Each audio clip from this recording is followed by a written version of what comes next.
बिस्मिल्लाहिर्रहमानिर्रहीम। आज एक नई वीडियो के साथ हाजिर है। इस वीडियो में आज चिकन गोश्त करेला बनाएंगे। आज मैं इस वीडियो में आपको करेले की कड़वाहट दूर करने का तरीका भी बताऊंगी। अज्जा नोट कर लें।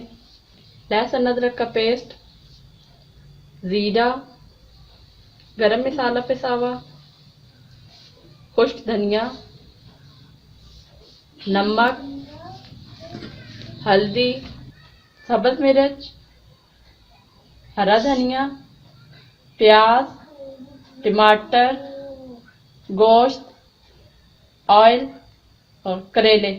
सबसे पहले ऑयल शामिल करें, प्याज शामिल कर लें। प्याजों को गोल्डन ब्राउन होने दें। भिंडी हो या करेले, प्याजों को स्लाइस में काट दें।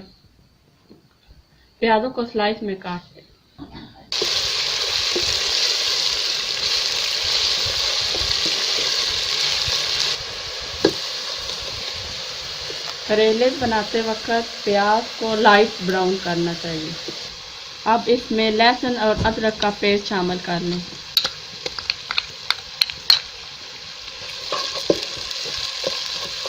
अब इसमें टमाटर शामिल कर लें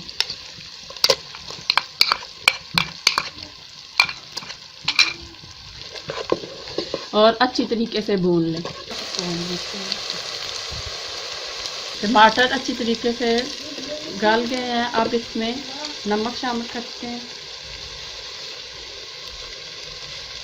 हल्दी,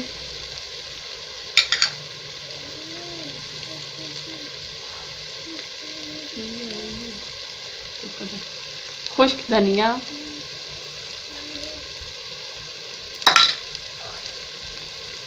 ज़ीरा,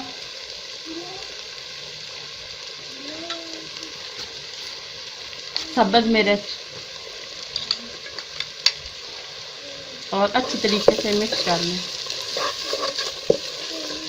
मिक्स करने के बाद इसमें गोश्त शामिल कर लें और अच्छी तरीके से भून लें। गोश्त को थोड़ी देर के लिए भून लें और इसको ढाँप दें।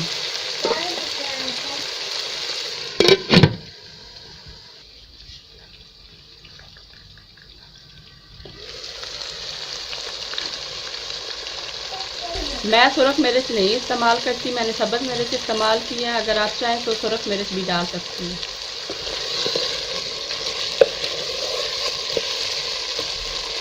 अब मेरा गोश्त का मसाला तैयार हो गया। अब करेलों को फ्राई कर लेते हैं।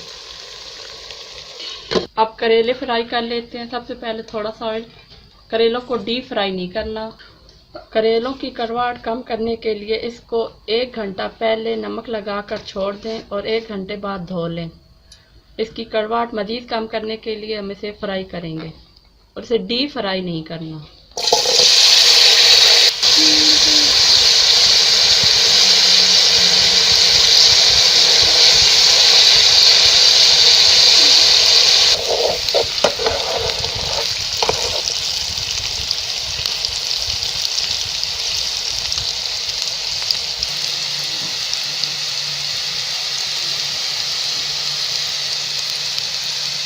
करेले हमारे फ्राई हो गए हैं, लाइट ब्राउन होने चाहिए। अगर आपका गोश्त नहीं गला तो अभी पानी डालकर गला लें। करेले डालने के बाद अगर आपने पानी डाला तो करेले की कड़वाहट वापस आ जाएगी। अब इसमें करेले शामिल कर लें। गोश्त में करेले अच्छी तरीके से मिक्स कर लिए हैं। अब इसमें सब्ज़ धनिया शामिल कर लें और मिक्स कर लें। सबसे आखिर में पिसा हुआ गरम मसाला शामिल कर लें और 2 मिनट के लिए ढक दें। मज़ेदार चिकन गोश्त करेला तैयार है। अगर आपको मेरी वीडियो अच्छी लगे तो इसे लाइक करें, शेयर करें। मेरे चैनल को सब्सक्राइब लाजमी करें। अल्लाह हाफिज़।